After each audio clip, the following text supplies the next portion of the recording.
Hello everyone, welcome back to another Raiders video. In this video, I'll be giving my Raiders-Chiefs game preview, so let's get into it. The Raiders with another tough game now against the Chiefs. The last game before the bye week, gotta go all in before that bye week because we need to win this game, obviously. It would be our 7th loss, and then pretty much we'd have to win out to make the playoffs. You know, like at 9-8, I don't know if we would make it, so this would be our 7th loss. So we pretty much have to win unless we're gonna win out after this, but gonna be tough to do that. The Dolphins are already a tough team. We played them well. I expect us to play the Chiefs well as well. They are a different team from the Dolphins, but they are also really good. Now, first of all, their offense, of course, you could say struggling, but even then, they know how to score. Andy Reid, Patrick Mahomes, and Travis Kelce, that's a trio that knows how to score, knows how to get the ball down the field, even if the outside receivers are not as good. Of course, no Kadarius Toney, no McCall Hardman for this game, but they still have some guys that can still make plays, at least splash plays. Like MVS, I know had a huge drop, but he still has the speed and deep ability that has to make us concerned about that. We can't get caught sleeping by him, which I don't think we will. Our pass defense has been very good this year, not just in general, but also when it comes to limiting deep plays. We have not allowed that many big plays, so I feel good about that. But Rashee Rice, a guy that's not done that bad for them as a rookie. Sky Moore, Justin Watson, Richie James. They don't really have much, but like that doesn't mean they can't move the ball. Travis Kelce can dominate. He's dominated us his whole career. We have some other tight ends in there as well. Now, their O-line is elite. Donovan Smith is like the only kind of weak spot, I would say. But right tackle, Jawan Taylor, and their interior is, completely stacked. So they can run the ball with Pacheco as well, who's had a nice season. Clyde Edwards-Helaire is like their second running back. No Jacob McKinnon, he's like their third round back, kind of. He's not going to be in there for this game. But their offense can't move the ball. I think they'll do better this week, at least in terms of the yards. Because the Dolphins, even though I'm not sleeping on the Chiefs offense, at least in an offense where, we worry about Tyreek Hill or Jalen Waddle, all these guys running wild on us at any given moment. Isaiah Pacheco is not as good as Raheem Mostert either. And Mostert got shut down as well. And I don't think Pacheco is as good as Breece Hall either, and Breece Hall got shut down by us as well 2 weeks ago. I trust us to play well in run defense. I know run defense has struggled this year, but in the last 2 games, we look really good in run defense. I don't think I'll change against Pacheco, but the Chiefs offensive line is also very, very good. So concerns me there. Without Crosby, obviously, that's a huge storyline. I should have mentioned it way earlier at this point in the video than I did, but doubtful. Now, the good thing is, if anyone is, gonna play after being listed as doubtful, it's Max Crosby. But the problem is, doubtful is not a good sign. I don't think I've ever seen a player be doubtful and playing after being listed as doubtful. I don't even remember seeing it. They're probably just gonna be inactive. So Max Crosby, if it was questionable, I'd be like, oh, he's playing. With doubtful, I don't know. Hopefully he does play. But we already saw with Meek Robertson last week. He was cleared to play. We purposely did not play him because we wanted to keep him, kind of healthy, obviously. He was active, but he didn't play on defense. He was on special teams, and that's it.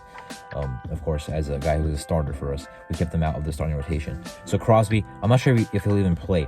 Even if he plays, I'm not sure if anyone else will do anything. I'm a big Malcolm Koonce fan, but they have a really good O-line. Now, if we don't have Crosby, that's going to be a huge, huge miss. Even without Crosby, I think people are forgetting about some of the questionable guys we have, although some of them I think are going to play.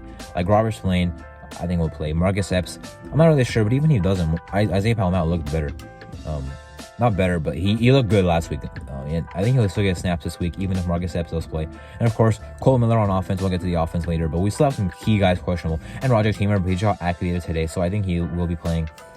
We'll see what happens with Marcus Epps, but regardless, I think Roger Teamer will be active, at least in special teams. And then probably Chris Smith will be back to make inactive. But he'll probably play, but some other key questionables, but I think those guys are probably going to play. But Crosby, without him, it'd be a huge miss. Our D-line is probably going to struggle without him, at least when it comes to getting after the quarterback. Our interior pass rush has heated up with Anna Butler and John Jenkins. Ball Nichols had some okay games. Jerry Tillery's had some okay games. But again, their interior offensive line is really stacked. With Creed Humphrey at center, one of the best centers in the league on a rookie contract. Trey Smith at right guard, same thing. And the left guard, Joe Tooney. Highly paid guard, but still very good. And it's going to be tough to get after the quarterback with Mahomes. Anyway, we all know Mahomes is a tough quarterback to sack. He just escaped the pocket, He has great pocket navigation, really. He's not even fast. It's just that he plays really fast. He has good pocket awareness. So it's tough to bring him down.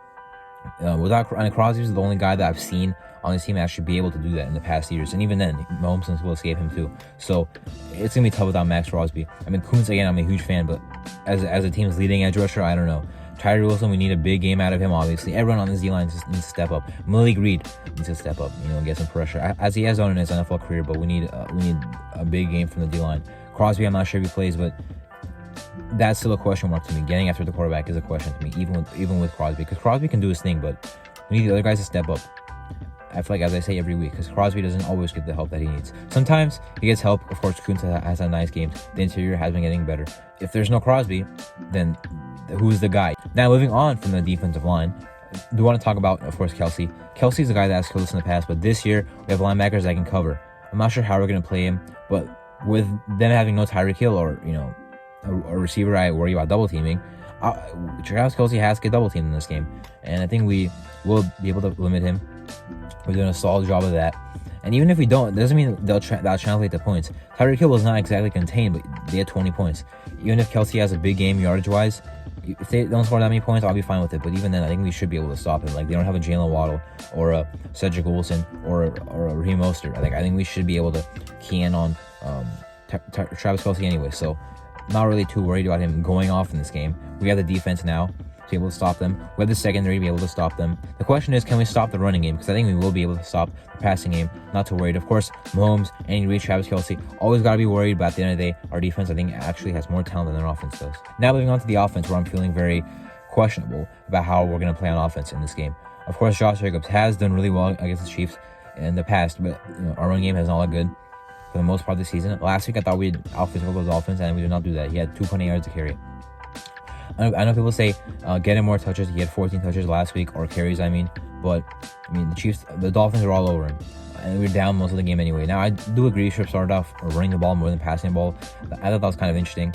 How I thought we'd play our own game, and it seemed like we're trying to mimic the Dolphins. We have to go back to playing our way of ball, which if we talk about we're going to be a running team, we got to do that out the bat, not pass the ball 10 times in the first quarter and run the ball 2 or 3 times. Can't happen. All right. Even if the passing game worked in the first quarter last week, didn't work for the remainder of the game. So gotta establish that run game. The Chiefs do have some vulnerabilities in run defense. They're around middle of the pack, but their D-line is very scary. If the passing game is gonna be very questionable for us in this game. I honestly don't see us scoring that many points this game. They get after the quarterback very often. They can do well in coverage. They have the playmakers. Trent McDuffie, Justin Reed, L'Jarius Sneed has been amazing this year. They got Mike Edwards at safety as well. They have the talent. They have no Nick Bolton. He's on IR, but they have Drew Tranquil. He's not as good as Nick Bolton, but he's right there in terms of replacement. So they're not really lacking much, even without Nick Bolton, who's a very good linebacker. But of course, Drew Tranquil is a baller himself. But George Karlaftis is coming into his own. Chris Jones still dominating this year. Mike Dana, another good D lineman. They have D linemen all over the field. Their first round pick, Felix and the DK Zon, was not even playing that much because of how stacked they are on the defensive line. So that does concern me. I don't know if our offense is going to hold up. Now, last year Chris Jones did dominate us, but that was mostly on Alex Bars, who's more of a run blocking guard. Greg Van Roten has not been exactly the best run blocker, but he's a really good, not really good, but a pretty good pass protector. Surprisingly, he's been really good in pass pro this year. I kind of trust him on Chris Jones a little bit to kind of limit him, but Andre James we've seen against, everyone talks about it, against bigger D tackles and better D tackles, he does not do that good. Dylan Parham this year has struggled in general. Cole Miller is questionable. If he doesn't play, I'm concerned for Aaron O'Connell's health, but if he does play, then I feel a lot better because he's pretty good, obviously, as we know. And I think he should play, being questionable, being limited in all 3 practices.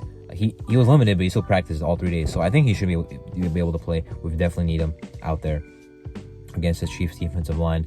Of course, last week kind of got bullied around. Not a really bad game, but the Dolphins D-line is not even as good as the Chiefs D-line is. They're third in the league in sacks. So they're coming after O'Connell hard this game. We got to be able to protect him. As well as move the ball down the field. Devontae Adams, if we have to feed him, we should feed him. If we don't, we should look all over the field. But we kind of saw it. We tried to do it last week. It's not like it was only Devontae. He had his work. Michael Mayer has his work. Jacoby Myers had his work. Trey Tucker has 7 targets. Renfrow Wright has 5 catches, but it didn't really work last week. So maybe we should go back to the whole Josh Jacobs, Devontae Adams duo and see where that takes us, because last week we tried to spread the ball around and we didn't do that well on offense. I'm very worried about how our offense will play this week. I don't think we'll play very well. I think we'll have turnovers. I think we'll get sacked a lot, even without Colton Miller, or even with Colton Miller. We'll get sacked a lot. O'Connell, I think we'll have a rough game. Our defense, I expect us to be hold us in the game, but honestly, I do expect to lose this game. I, of course, really want to win this game. Even with Max Crosby, though, our defense, I think will play well. But how well enough is our offense going to play to win the game? I don't think we're going to play well enough to win the game, is what I'm trying to say here. Even if we score 20 points, I think that could be enough To be honest with you, the Dolphins score 20, the Chiefs, turn the ball over themselves. Pretty often. We force turnovers now, which is a great thing to see. We should be able to keep our offense in the game, but I'm worried that our offense will not do enough. I don't know how we're going to move the ball. I mean, Josh Jacobs, is a guy I would have a lot of hope in, but last week I got shut down by a team I was saying we can out-physical, and the Dolphins did the opposite, proving me wrong there. So I don't know how we're going to put together a good offensive game. We need to, because the defense needs help. They'll probably keep us in the game, but I would just hate to see our offense, lose the game for our defense playing well against a pretty good offense again. So defense gotta actually show up, as I think we will, and the offense has to surprise me and also show up if we're gonna beat the 7-3 Kansas City Chiefs and go on a run. We have a bye week, so we gotta go all in here before our bye week, before we get a whole week of rest to get some of our guys back from injury. Anyway, that's my Raiders Chiefs Week 12 game preview. I'm Marto, and thank you for watching.